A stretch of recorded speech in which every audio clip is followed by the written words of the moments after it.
Welcome to In Search of Insight, Nootropics Depot's monthly podcast. I'm your podcast host, Erika, and sitting next to me is our product specialist at Nootropics Depot, Emiel. Hey everyone, and today we're joined by a very special guest.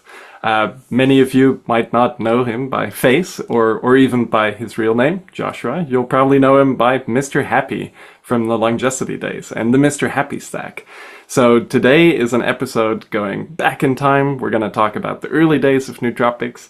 I've been in it for about 10 years now, but Joshua's been in it for much longer, knows Paul quite well, and is just an important part, I think, of the Nootropics journey that we've all been on, and I think is one of the people who laid the foundation for all of us to enjoy Nootropics how they are now. So welcome, Joshua.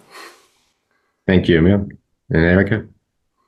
I think a lot of our viewers, you're very familiar with Reddit. A lot of you probably learned most of what you know about nootropics on Reddit and research links from there. But back in the day, we didn't have Reddit how we have it now. We had other forums, forums that are slowly starting to disappear now. But one of the bigger ones was LongeCity, which, what does it stand for again? Longevity City? Was that what it was? I think that was, my recollection was it was based on something like that. It was a foundation. It was quite it had very noble aspirations, and it really was dedicated towards, trying to solve a number of problems using nootropics and various other life extension tools and interventions. So it was quite a unique place for quite a long time before, larger platforms like Reddit came along and replaced them all. Mm-hmm. And that's not to say that Reddit has ended up being a wonderful place to host any of these communities in the long term, but unfortunately, that's what happens with critical mass over a period of time. It does. And I think that's why LongeCity was so unique, because it was a much more niche, small group of people that were in it. And it's one of the first forums that I kind of got introduced to everything. I think when I first started looking at supplements, I was about 16. So that's 14 years ago now. And I think that's kind of in the heyday of forums like LongeCity.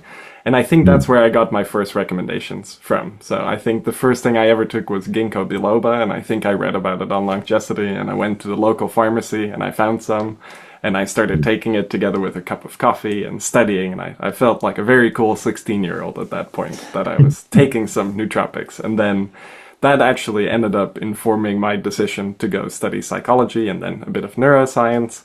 And that's when my hobby really picked up, just reading through LongeCity and reading some of your threads too.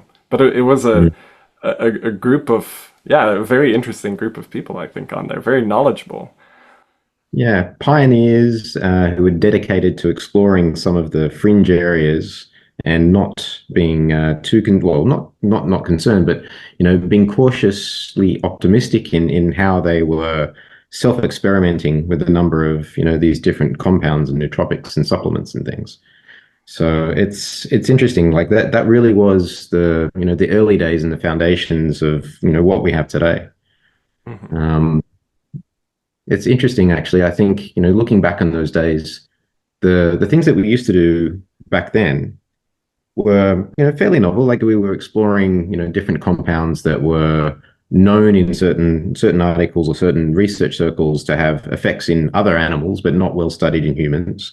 Sometimes the pharmacokinetics and some of these things were not well established, but it would typically follow some sort of trend. There'd be some sort of fad. There'd be a hype train. Some compound would get everyone all excited, and then 15 people or 20 people might suddenly jump in and find a chemist or someone to synthesize a compound, and then people would go about a very unregulated, unscientific, statistically insignificant round of testing to try to understand, how these different compounds interacted with our biochemistry at a very personal. And what kind of testing were you doing at that time? I mean, a lot of it was not just subjective testing. There would be, if there was certain biomarkers and things that would be, interesting relative to some of those compounds, then they would be followed up on. And that might be things like neurotransmitter levels. That might be certain blood markers, certain, metabolites. But for the most part in those days, I don't think everyone always had access to be able to actually do all the testing that I would expect to be standard at this point in time. And I think, everybody these days would normally, follow through with. So yeah, it's interesting. I mean, you certainly couldn't rule out placebo and nocebo effects. It really wasn't well run, but it certainly was a very interesting time, a bit of the wild, wild west of nootropics and supplements. And to So put it into context for everyone, now it's really easy. You can go to Nootropics Depot or Thorn or some of these other websites, and you can very easily pick up a large array of different compounds, botanical extracts, things like that. But back then, you didn't have it. Like, I remember one really interesting post on LongeCity. I think it was a guy called Mad Scientist or something similar. He had found colurastam in a research paper, and he really wanted to try it. So I think he spent something like $50,000 synthesizing a few grams of it. Like, this person was just really wealthy and had the means to just spend $50,000 on a few grams of a research nootropic. And he tried it on himself, and he was writing about it on the forum. And I think that's how we learned a lot about the effects in humans, because like Joshua was saying, a lot of these compounds were being studied in animals, and we had no idea what they would actually feel like for a human being. So some of these unique effects, like, colurastam seems to enhance your visual acuity, we could have never guessed that through an animal study, and we needed someone as crazy as Mad Scientist to synthesize this compound and maybe give us an idea, okay, this is what happens when you enhance the chat enzyme, choline acetyltransferase. And then, or what was the other mechanism? It had like a high affinity choline uptake. I think that was HACU. that was another one that was hypothesized, and I can't remember what the data was supporting that in the long term. But Yeah. yeah, it's interesting. All of those racetams, and they're always in a subtly different footprint. Mhm. They all have very slightly different effects. And, there are all sorts of different hypotheses around why some people get certain, like side effects, like headaches and things like that on certain racetams and not others. And, there was all sorts of bro science around that about, oh, well, you need to take 2 grams of choline a day with that, or you're going to get, all these different effects. And unfortunately, look, that's, a bit of fanboyism and a little bit of hope, I think, I think amongst so the too. users. And But, the funny thing is, we see this happening again now. So we've had this whole generation, I think, that came up on this super experimental Wild Wild West stuff. I think we realized it was a bit unsustainable, and we looked towards perhaps, a bit more basic things, like building out your micronutrients, your sleep, like in a sense, maybe going a bit more boring and less exotic, but I think long-term effects, it's important. But we see it happening again now. There's a whole new generation of people that are kind of at the age range we were probably back then, that are now looking to the next best thing. They're getting back into the peptides. They're getting back into the exotic research compounds. And it's funny to kind of see it happening all over again, but also to kind of see the cockiness and arrogance of that new generation. And that's probably what we were doing back then too. back We in the thought we days. were gods walking on earth, I think it's also important there to make the distinction between exploring compounds to enhance an already optimal baseline versus, trying to take compounds to ultimately reach a normal baseline, and perhaps not even realizing that your current baseline is not your standard baseline because something is inhibiting your metabolism in certain ways. And that's, I think something that, wasn't done enough. And these days, like, you'll see people that'll be on Reddit or whatever talking about taking a particular compound, because they want to promote dopamine and they want, they want a particular effect without kind of just doing the research and running the test and say, well, hey, is there a possible reason that my pathway for that particular neurotransmitter or metabolite might be, not performing very well? Looking at things like the intracellular minerals, looking at what might be happening in the microbiome or the immune system. All of these different things that might be creating a chronic effect that ultimately would be inhibiting their basal, levels of these metabolites before trying to, promote them to the sky with some exotic compound. So It sounds like from how you're describing the early days of these forums that the world of general supplements, maybe vitamins, minerals, and then the world of these experimental products, compounds, were quite separate. But it seems to me, at least because of what Nootropics Depot offers now, as well as other companies, that perhaps those are coming a little bit closer together. Like what you're saying, perhaps there's a reason or maybe a more approachable way to start rather than going straight for an exotic compound when it comes to promoting a particular neurotransmitter. Mm, that's exactly right. And I think, I would coach towards collecting data before doing anything.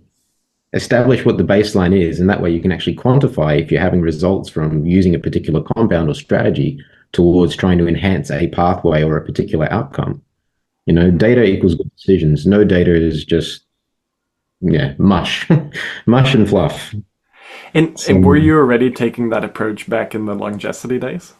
Like data well, we collection, or did. was it a bit more guesswork at that In point? fact, those days, yeah, it was difficult because certain things were hard to get data on, and you would rely sometimes on subjective experiences across a number of people, and then trying to, ascertain a trend towards a particular effect, or either like a good effect, like a good outcome, or a particular side effect, and then try to establish if there were variables that might contribute to that state. But of course, the amount of guesswork and inference created by a lack of data makes the outcomes entirely unreliable. At most, you get like a blurry sort of, outline of an idea that something may, end up in a particular direction or have a particular effect, but you don't actually have the ability to say, okay, yeah, I can absolutely say that this particular compound at this particular amount per day via this route equals a percentage increase in this particular metabolite, across, this particular window. All these sorts of things that, you would love to know or hope that there, may have been literature that existed to actually set your expectations around that. Mhm. So yeah, it's certainly a lot easier these days to make better decisions, and to, really sort of strive towards harm minimization and Mhm. risk minimization for people who, want to experiment with compounds that should be safe under normal circumstances, or might be slightly exotic, and possibly it's something that, they want to study, knowing that there is an element of risk, even if it's not a long-term risk, about how, these compounds might perform in their body. Yeah. So, hmm, And I think that's one of the things that when I came across your post on LongeCity, the Mr. Happy Stack thread, which I'm not sure what it was called anymore. Do you remember what the thread was called? uridine, alpha GPC, and choline. I think that was it, or DHA. I mean, this is going back to 2011. Yeah. Unfortunately, my memory, well, there's a long story around that, but yeah, my memory after, the last few months, bit of a blur. I've been kind of burning the candle at both ends for about the last 2 years on some of my more recent work. So Mhm. just kind of coming back from a bit of leave, and perhaps a few alcoholic beverages and some other things, trying to reset some of these things. But yeah, it was certainly I think it was an 83 page long, I think, thread, It was very and long. Yeah. blew up. Um, and then it was very interesting, actually. It became so popular, people were having some really good results with it. And then a number of companies stepped forward and started producing products, even Mhm. putting username on the product label and capitalizing on that. Of course, with no discussion, with no interest in basically even a conversation with me around it. So it was trying to think. There were a couple of brands anyway. Probably not worthwhile promoting any brands. You know, If they still even exist at this point, because if a they lot still of even those exist. initial companies went down. I think we're kind of from that time frame, one of the people that stayed around and played And I, played the game well, because I yeah, think a lot of our competitors were doing very risky things. That was like yeah, claiming that certain supplements help with certain diseases online, which mm, is not that's a what you huge do. no. Yeah. And look, the other thing was just the I think the quality of the products. I mean, one of the things that really came out of the Wild Wild West days was the fact that even if you're having a chemist synthesize a particular compound, you still have an element of trust that compound is actually what it is on the label. And so being able to do, proper like qualitative and quantitative analysis of a compound, and look at, what else might be in there, any other, unlabeled ingredients or heavy metals, contaminants, things like that, or simply a bad synthesis is just critical. And there have been quite a number of cowboys on the market. And I think that's kind of been one of the things that's really set Nootropics Depot, out into its own, own area ahead of, any of the other competition, has been the fact that, the ethos has been around that quality of product. And I think, correct me if I'm wrong, but that was where, Nootropics Depot really started. Correct. So Paul was also really active and wanted to try all of these different things. And then a few times there was kind of an indication of what they were getting was not really what it should have been. Like something should have been giving a slightly stimulating effect, but it was giving a really calming effect. That's kind of strange. Maybe it's down to personal chemistry. Maybe the compound wasn't pure. Maybe it was completely mislabeled. And Paul wasn't alone in this. Quite a few people started mentioning this. The sentiment was there on LongeCity too, like how much can we trust some of these things. So one thing Paul did very early on, he set up a community fund where they would donate some money into a fund. Paul would go out and he would buy one of these products, and then he would send it off to a testing lab. I think at the time we were using Chimeric labs a lot. I'm not sure if they're even around anymore, but that's kind of where it all started. And we started doing the testing, or Paul started doing the testing, completely separate from any company at this point. He was just a private person interested, exploring. It was the Wild West, and this was another thing that we could do to explore. And what we found out, or what Paul found out, is that a lot of things weren't exactly what they claimed they were. Some were just outright fake, things were underdosed, things were not pure, things were contaminated with heavy metals, some products were just downright unsafe. For example, we caught it was supposed to be pyritinol, which is a vitamin B6 derivative, but it ended up being diphenhydramine powder, which is Benadryl. I mean, even just for a vendor to sell diphenhydramine powder, I think is very illegal because it's an over-the-counter drug. So not testing put the companies in a lot of legal problems potentially, and it presented a health risk to the consumers. And that's, I think, where the harm reduction element came in. And Paul, at a certain point, started to realize, like, some of these things that I want to be taking, they're just not there consistently. And that's when Serotropics started. And I think it was really simple. Like, one of the first products was an L-theanine solution. It was that simple. But that's where the catalog grew. And I think now we're at like 300 plus unique products.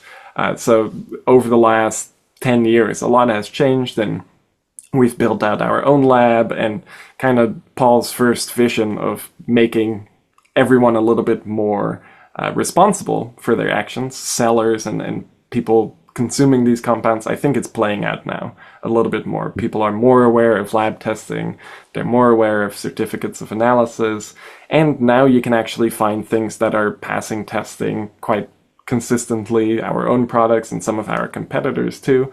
But that's an interesting thing, like back in the early LongeCity days, and I remember when I was in college reading about the Mr. Happy Stack, I really wanted to try it too, but where do I go and find all of these different things?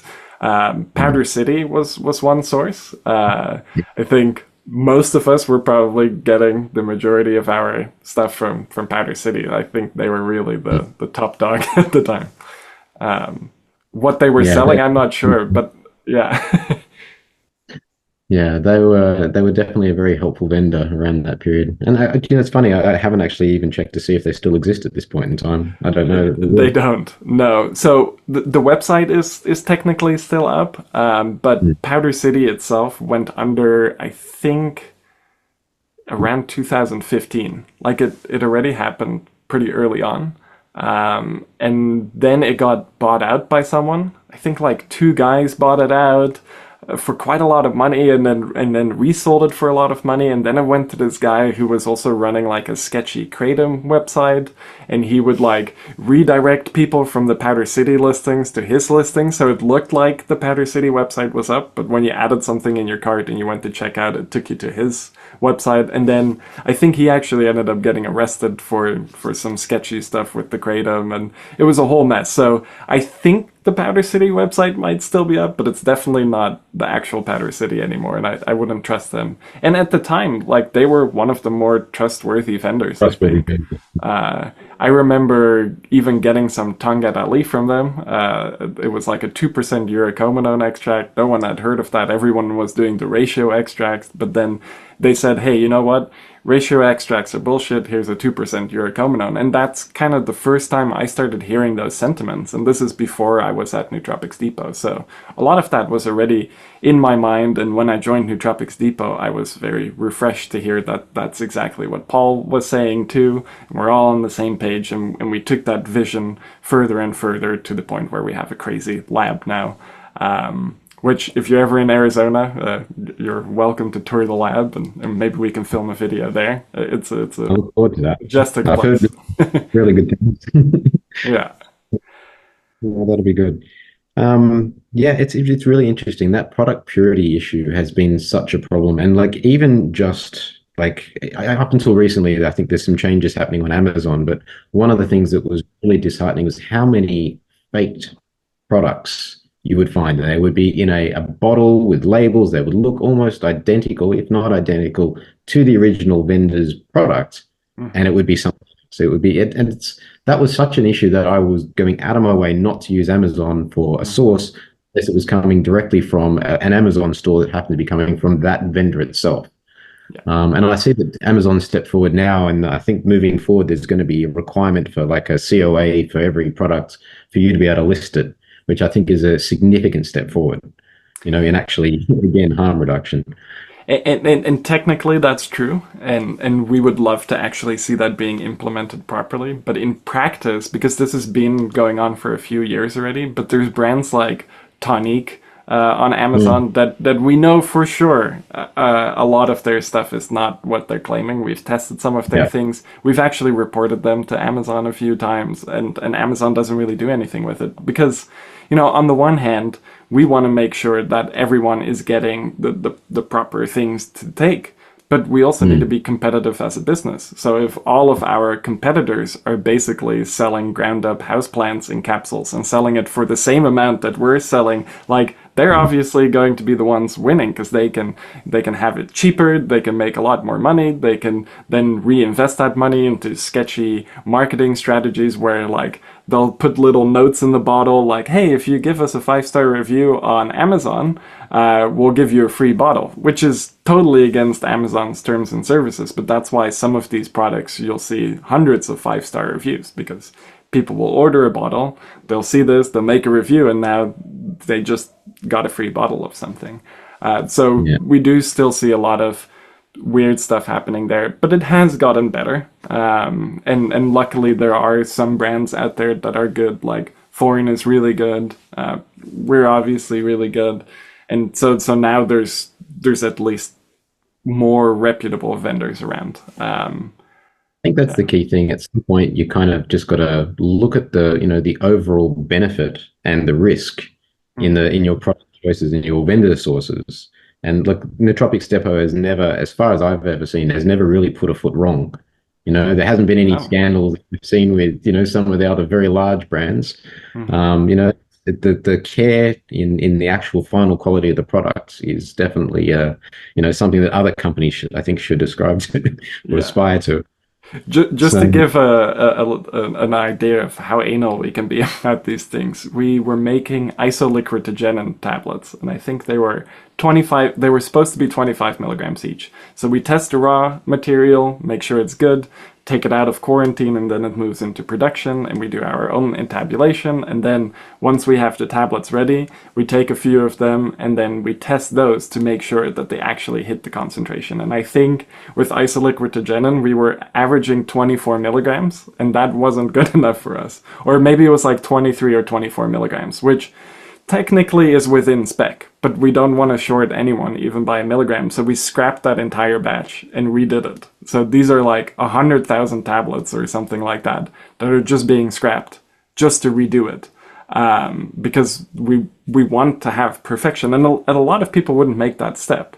We're big enough that we can we can have that level of risk where we can, if we need to, we can scrap a batch, or maybe we can recycle that material, because you can still use some of that material if you crush up the tablets and then re-entabulate it. That's totally fine, and I believe that's part of what we did too. But we really want to make sure everything is dosed properly. We're padding everything, so if it's 500 milligrams, it will never be like 495, but it will probably be 505 milligrams, just for that extra level of trust, and also for ourselves. Like, and I think that's one of the big things why we do what we do. We take these supplements. Like, we've been doing this for the last 10, 15 years too, and we need a good source, and that's where this all came from anyway. So it's a bit of a selfish pursuit in the sense that we're making the best possible supplements for ourselves, and customers also get benefit from that. But I think based on that, we would never get in a scandalous situation, because we don't want to be taking scandalous extracts. Mm. Yeah, no, that's I think it's a win-win basically for everyone involved. Yeah. And it's a no-brainer. And I think the fact that Nootropics Depot is still, here and being very successful in, in their core business is the testament to, that being the right way to do things. And there's been a lot of ups and downs, and dealing with a lot of the bullshit within this industry, and people saying that, Nootropics Depot is overhyped. Everyone on the internet is just on the payroll of Nootropics Depot. We see it a lot, but then when I think people actually try it and give us a shot, you're like, okay, this is a little bit different. I can tell this works better. And I've heard that many times. Like, we recently had Joe Cohen on from Self Decode, and I believe, what was the product he was saying? It was Lion's Mane? Yeah, I think it was Lion's Mane. He said he had never really felt anything from Lion's Mane until he tried our Lion's Mane. And if we look at kind of our Lion's Mane chromatographs, and we're getting it from a really professional grow operation in China, but it's being done on logs and it's being done outdoors. So you also get some of these, like, maybe bacteria and yeast in the air that are stressing the mushroom out, and it's a clean product, but it being grown outdoors in a more natural setting seems to, on our chromatograms, very consistently, there's another peak that doesn't exist. And mushrooms are amazing. Like, just the variability in the different metabolites that you can find in mushrooms, and different parts of the mushrooms, and different substrates that they've grown on, and things like that. It is incredible. And then you've got the different ways that you might perform an extract, like whether it's a water extract, or alcohol extract, or both, and then what the compounds that you get in the extract. And it's just variability. And lion's mane is a very, very interesting mushroom. And then reishi is another one of my favorites. So Ganoderma lucidum, and just the amount of effort that we went into to try to find a real quality reishi product back when that was a very hot topic as part of my more recent research. It was just it was extremely difficult to find that.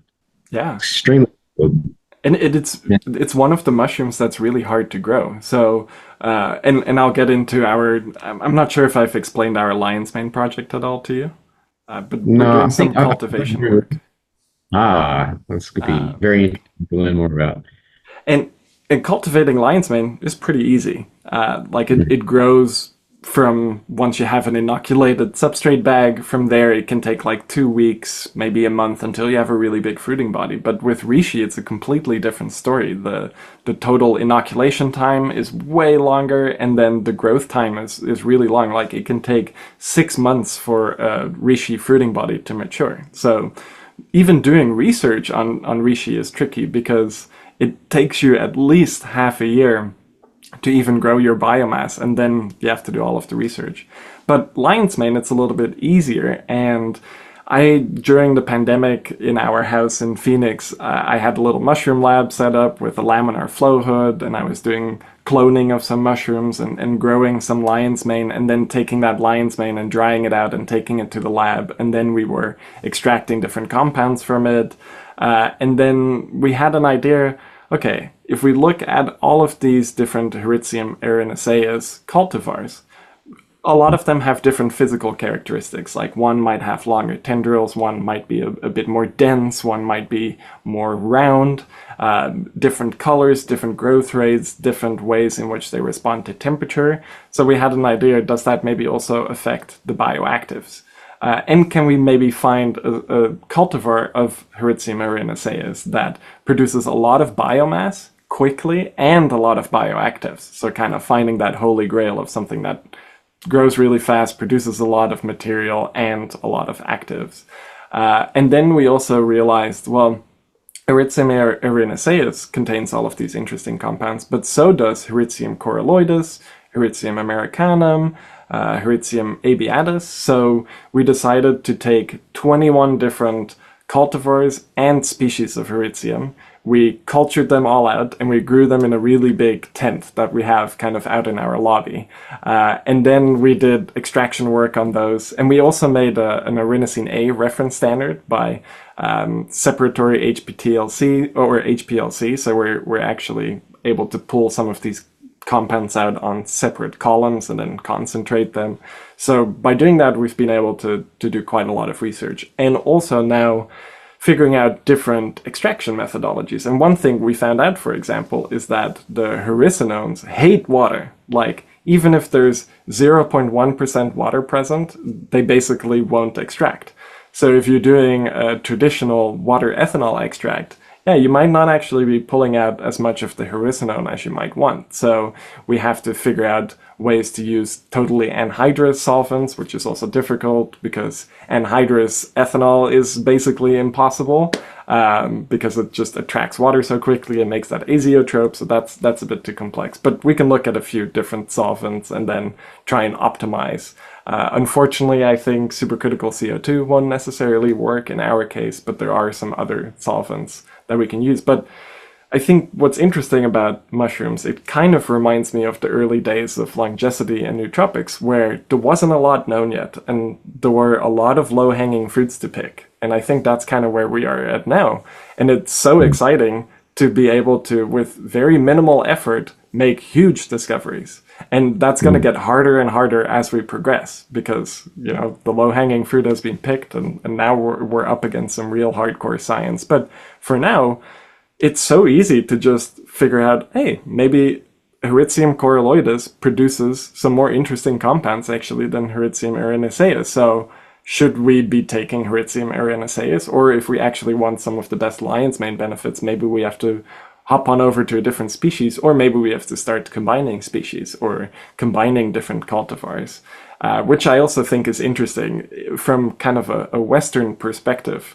We get very stuck on this idea of we get one mushroom, it's like the perfect mushroom, we clone it, and then we grow thousands of those from that clone, and there's no genetic diversity in any of them. So you have this mushroom with your set bioactives, and it's always going to be the same. Generation after generation, extract after extract, it's going to be very similar. But maybe it's more interesting to take a bunch of different Heritium erinaceus cultivars, like maybe you just grow 20 different ones at a time, and then you blend all of those together and you extract them. And maybe that's one way in which you can achieve a higher degree of bioactive diversity, especially if you start mixing in different species. And if you look at how in the Eastern, more in Asian countries, how a lot of this is being done, I don't think it's all clones of each other. I think it's a bit more wild. I think there's more open pollination happening and more genetic diversity. And I think that yields some interesting results, because every time I try some of these mushrooms from China that are coming from what we know are like long-standing mushroom growing facilities that probably have hundreds of years of knowledge on how to cultivate mushrooms in this particular manner.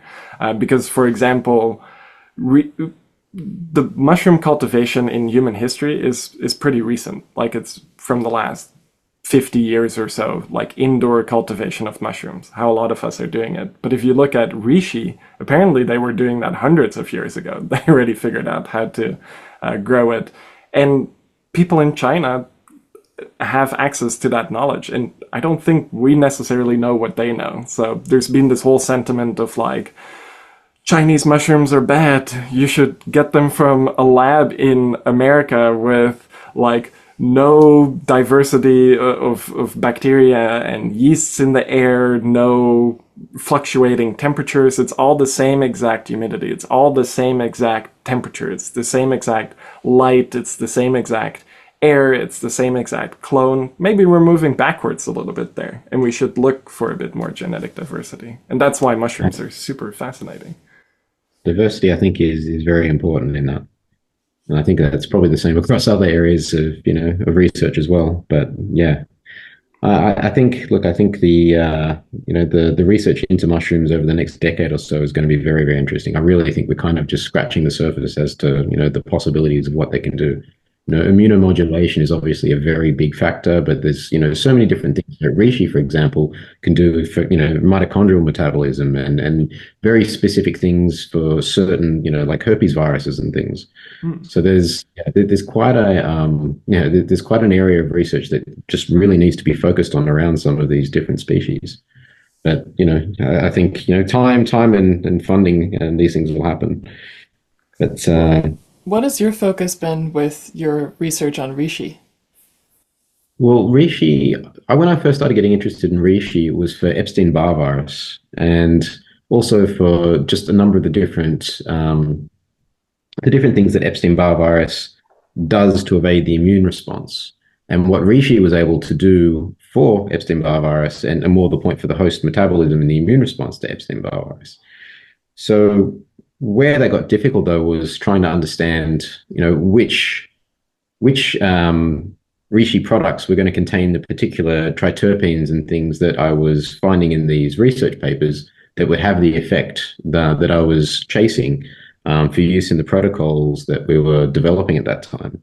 And it became quite a task to then research all these different products and, put them on the HPLC and LCMS, find the ones that actually had like the things that we're looking for. And yeah, it kind of made a whole lot more sense later when I also then came across a USP study, I think it was published in Nature, which showed that 75% of the Reishi products on the market were faked or mislabeled. And it was like suddenly it made sense why we were just not seeing uniform results across the board with people's response to Reishi in these circumstances. But once we standardized then on a known good quantity, then things became reliable. So but it's a very, very interesting. I mean, look, Reishi gets explored for anti-aging functions. It gets used for just general health and immunomodulation. We use it specifically to promote immune activity towards, again, like herpes viruses and things. But in general, as we're previously combining it with lion's mane, but the beta glucans from lion's mane, and that combination was very interesting. So the lion's mane beta glucans would promote like the NK cell proliferation. And meanwhile, we would then set up the signaling for the immune response with Reishi to then prioritize certain pathogens or a certain immune response. But that combination together was extremely potent, and it would take somebody whose immune system was more or less ignoring a number of co-infections that were, slumbering infections, and force the immune system to actually target them. So somebody would take these mushrooms, they would then get very sick. So the immune system would actually ramp up and start attacking these pathogens. The person would feel like they've got, probably one of the most horrible flus that they've had for a long time, possibly end up in bed for a week or two, and then they'd come out the other end of it and feel, better than they had for a very long time. So it was a very, very useful way to clear, a chronic infection that the immune system hadn't been able to clear. But we had to kind of set up the stage first and, try and get a number of the nutrients and things back into the system, which then allowed the energy metabolism to work, which then allowed the immune cells to make use of that energy metabolism, and then go after some of these old infections. So it's, as far as longevity goes, I mean, look, my recent research has been focusing on ME/CFS, so myalgic encephalomyelitis, chronic fatigue syndrome. And then as we moved along from there, that then became long COVID, which was SARS-CoV-2 mediated ME/CFS, and of course the COVID-19 vaccine injuries, which have all of the same symptoms as long COVID and ME/CFS, just with a different vector. So what I was looking into there was the way that ultimately co-infections which were hiding inside of biofilms, and these are like microbial co-infections, was then allowing a persistent state of disease. So we had these reservoirs of these pathogens that the immune system was not able to detect, let alone remediate, because there is a blind spot in the immune system for the contents of these biofilms. Mm. And then where that played into things like longevity as well, there were all sorts of really interesting things to come out of that research conceptually, because things like the collagen synthesis and collagen degradation issues that we see in aging, we were also seeing in CFS or long COVID.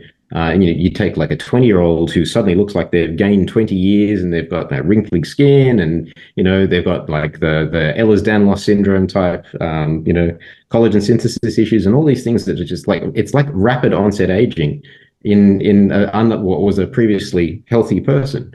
Although, the fact that they might not have been showing, outward symptoms or things that they would think of as a chronic illness, is probably another or a later conversation. But what really seems to be interesting, though, is that in the process of studying chronic fatigue syndrome, it appears that what I've been studying is essentially describing something that either accelerates the aging mechanism or drives the aging mechanism. So all of the symptoms, all these things that we would think of as quote unquote normal metabolism for an 80-year-old were exactly what I was seeing in a 20-year-old with long COVID or ME/CFS. And so if we were able to reverse these issues in a 20-year-old and we restore the collagen synthesis and they're able to get their energy metabolism back line, the histamine issues have gone, the neurotransmitters are back, they're not suffering from anxiety and depression, all of these problems are gone, the cholesterols have gone down, the B6 elevations are gone, all these things are resolved. What happens if we take an 80-year-old or 90-year-old or whatever and we put them through the same process and we get all of the collagen synthesis metabolism and things working again? The question then becomes, like, how far are we able to turn all of that back? And look, it's an open question that I'll hopefully have more data on over coming years. But the early indications is that this appears to be quite an exciting area to be looking at and to be modeling. So where we are at the moment with that is that we have actually been able to succeed in early testing in reversing long COVID, ME/CFS, and these C19 vaccine injuries reliably.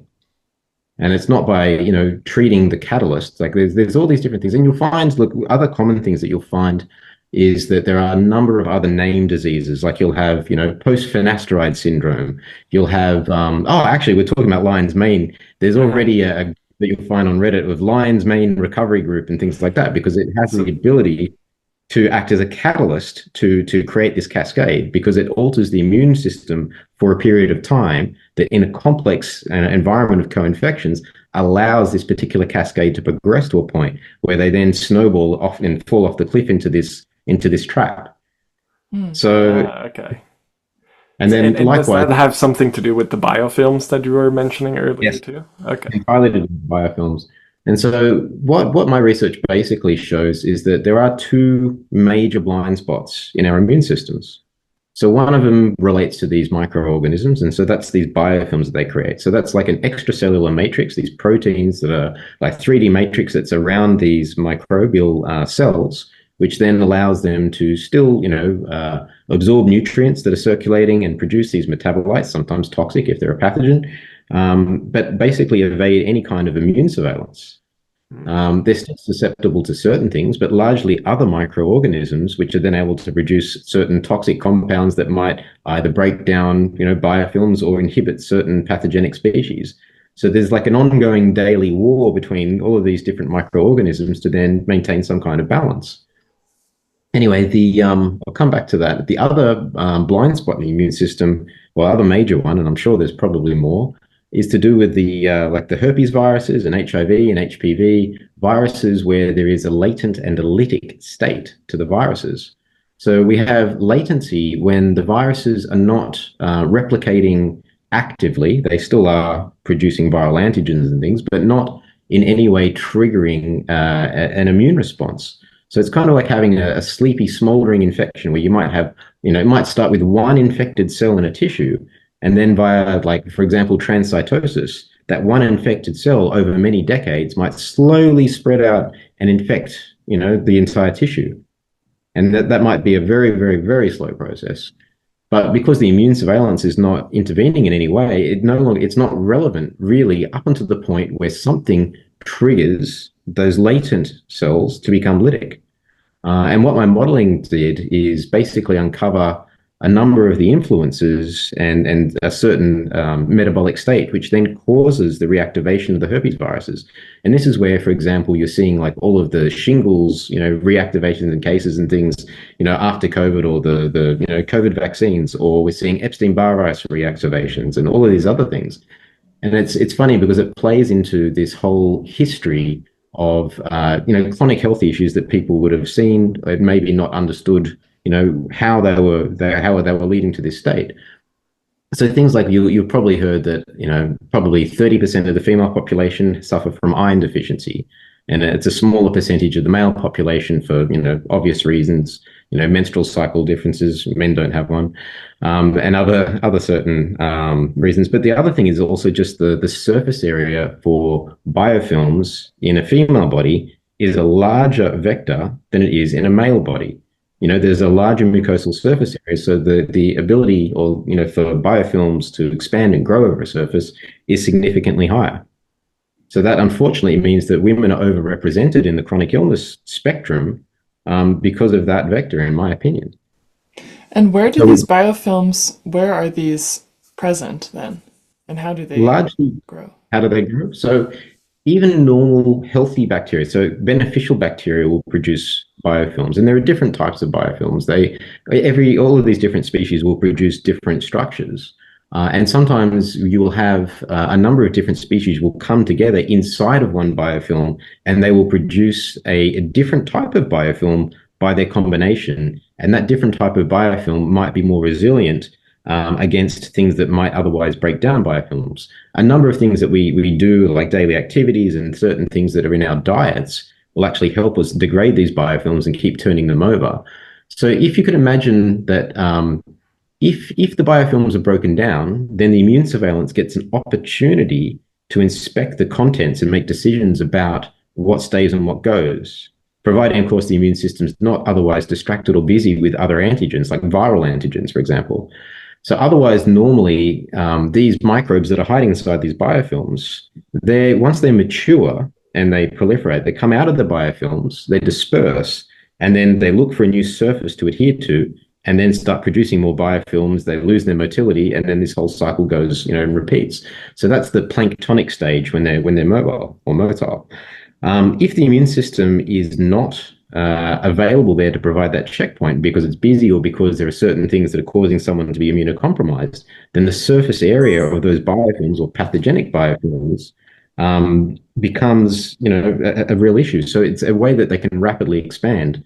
So one of the things that was really interesting about getting COVID, or these vaccine injuries, is that the spike protein is able to create this clotting issue.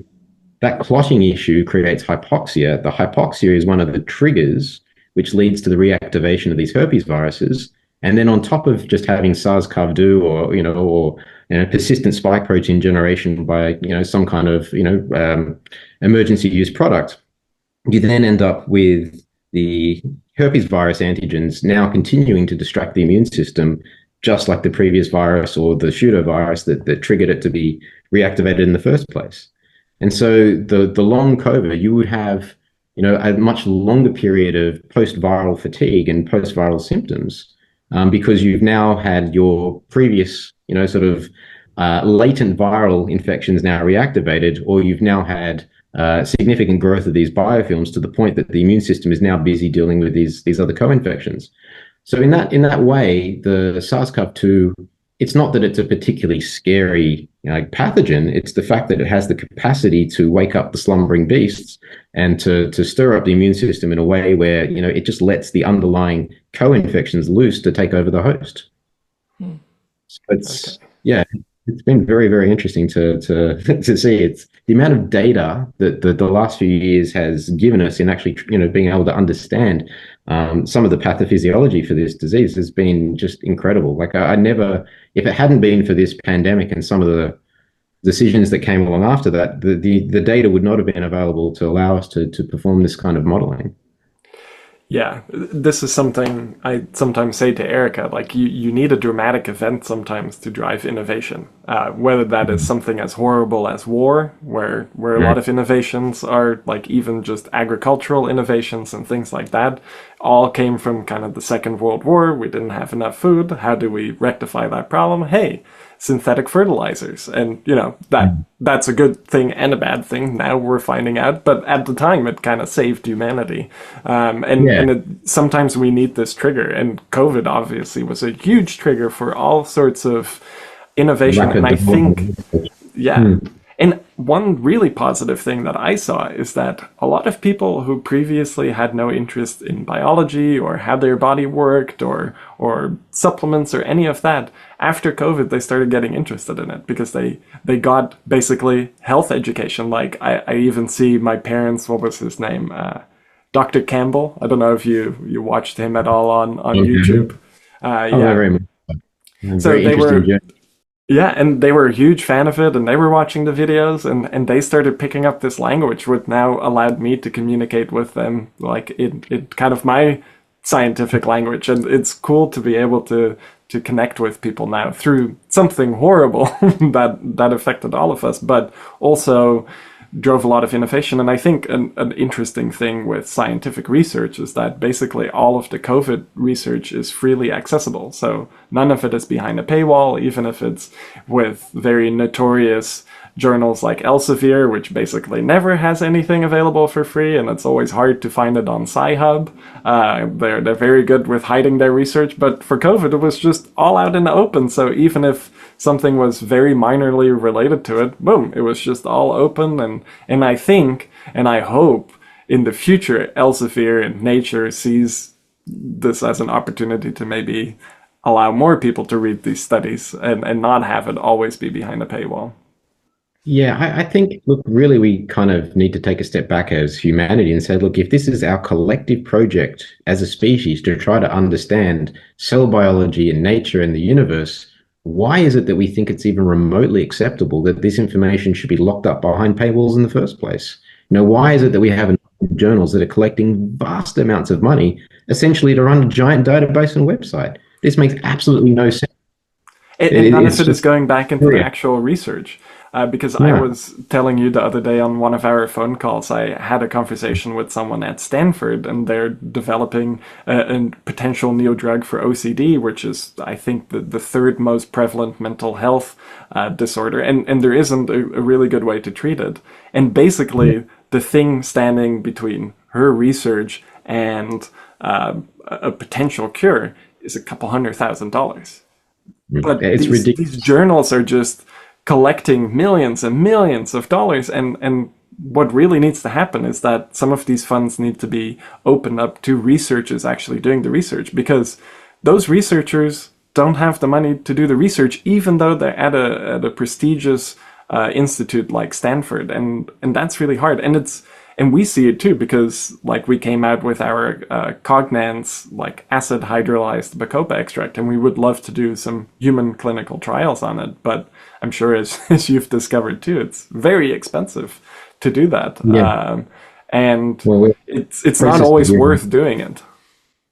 Well, that's very interesting, and we could have another longer conversation around, how potentially some of the old LongeCity days has transformed into some of the ways that I have been conducting my research. Mhm. But ultimately, the outcomes of that, and it's kind of it is an interesting thing to consider, because, like, under normal circumstances, to do the things that I have done over the last few years would have taken probably 40 years and probably $300 million worth of funding just to Mhm. achieve things that I've been able to do in, a matter of months.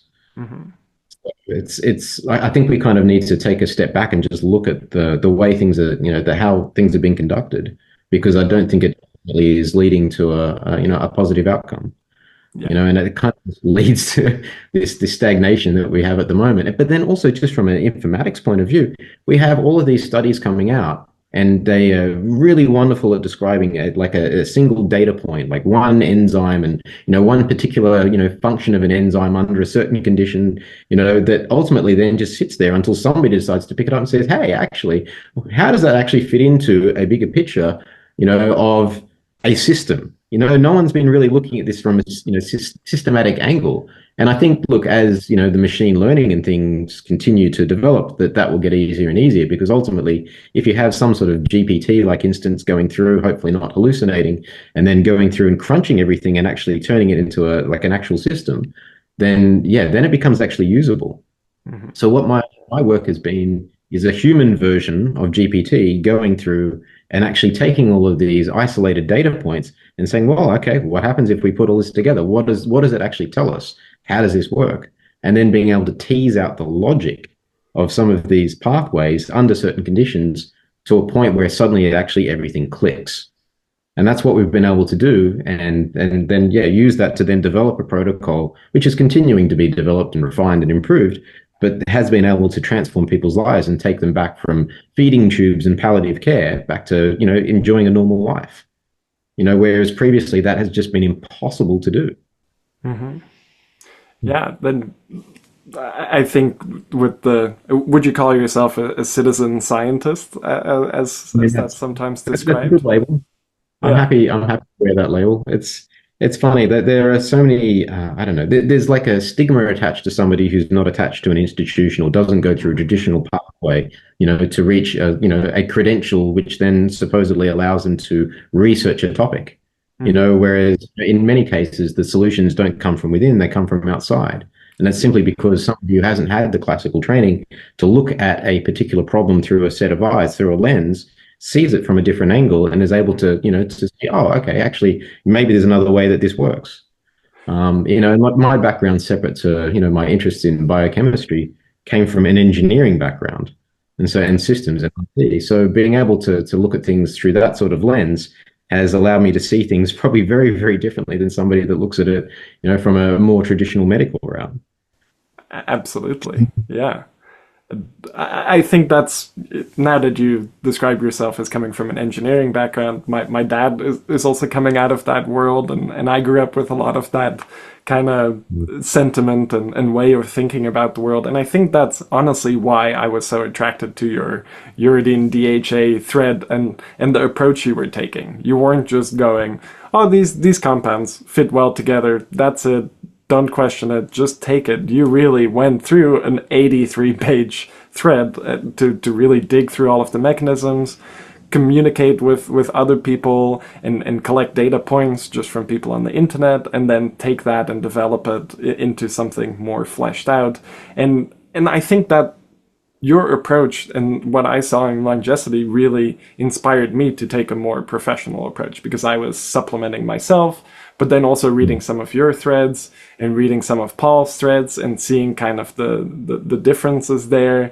And then eventually when I did join Nootropics Depot, one thing I always wanted to do is make an all-in-one Mr. Happy Stack. We did end up doing that in Omega Tau, but I think Omega Tau was an exercise for me to really perfect my formulating, and kind of looking at how you were doing it back in the day and hearing how you're still doing it. And I think it's really important, and I try and hammer this point home a lot, is if you find a study that one compound has an effect on this specific dopamine receptor, it doesn't mean that's all it's doing. There's a lot more around it. And even if, like, for example, you're blocking the adenosine A2A receptor, it forms heterodimers with the dopamine D2 receptor. So if you turn off the adenosine A2A, it turns on the dopamine D2. So then that's already a level of complexity that becomes hard to even wrap your head around. And that's just a little thing. Now you have to think of all of the signaling cascades that happen when you actually activate these dopamine receptors, and some of the stuff that's going in on your gut. And I think it's really important that this research is happening outside of institutions, because when I've had conversations with people at institutions and I tell them all of this anecdotal data that is just widely available on LongeCity and Reddit, where people are trying these things out on themselves in certain disease states sometimes, and saying like, this is exactly what it does, and keeping notes and being able to look there. And I think that citizen scientist approach is really important. And the coin really dropped for me when our lab director, our previous lab director, he's really into astronomy. And he kept saying, you guys should come out on an astronomy trip. just out in the middle of the desert. It's going to be me, a bunch of guys from the University of Arizona, and we'll have a great time, just camp out there, look at some stars and things like that. So we kind of showed up totally not expecting that, like, 60% of the people there were hardcore citizen scientists, and they're working on exoplanets and things like that. And they were basically telling us the reason NASA knows so much about exoplanets is not because NASA is doing the research on exoplanets. It's because there's a shitload of citizen scientists who are spending enormous amounts of time and money building out their kit. Like, some of the telescopes we were looking through and some of the imaging that they were doing and the computer programs and the complexity of it all, it really blew my mind. Like, this, I thought it was going to be kind of a kumbaya. We're sitting around a fire, getting stoned, looking at, the stars. But this was a hardcore scientific exercise, and note-taking was being done, and it made me realize we know this stuff about space because of citizen scientists.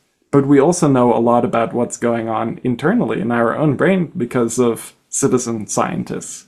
And we also know a lot about mushrooms, for example, because of citizen scientists. There's a guy in the US called William Padilla Brown, and he's one of the people who first found a way to properly cultivate cordyceps mushrooms, and he's doing a lot of this mushroom work. And because of him, we know more about cordyceps. Because of you, we know more about biofilms. We know about the combinations of certain nutrients, and just everyone discussing together, I think, makes a very interesting data pool that you then have to do something with. And I think that's kind of what you're working on now. Well, this is just it. I mean, what I tend to do is I start off with the literature. So we've got foundational where we can understand that we have a known footprint of, a number of different variables. But there's also an expectation that there are going to be perhaps, other papers that may have been missed, which, show some additional footprint, or there might be some unexpected things that just haven't been quantified yet. So then taking that information, modeling it, turning it into something that, okay, we now have a target, we can measure certain metabolites, we can look at different aspects of it, and then going through some experimental procedures to actually try to better understand it and try to understand, if there's, things that have been missed. Now, some of my earlier research, the 2021 sort of era, I was kind of more myopically focused on the herpes viruses and thinking that was, the be all and end all of studying this stuff. I would say in retrospect that while that was a very interesting topic, I had kind of really missed a very large part of the picture, which then took me another, few years to continue exploring until just pulling at the strings of this puzzle until it continued to unfold and unravel.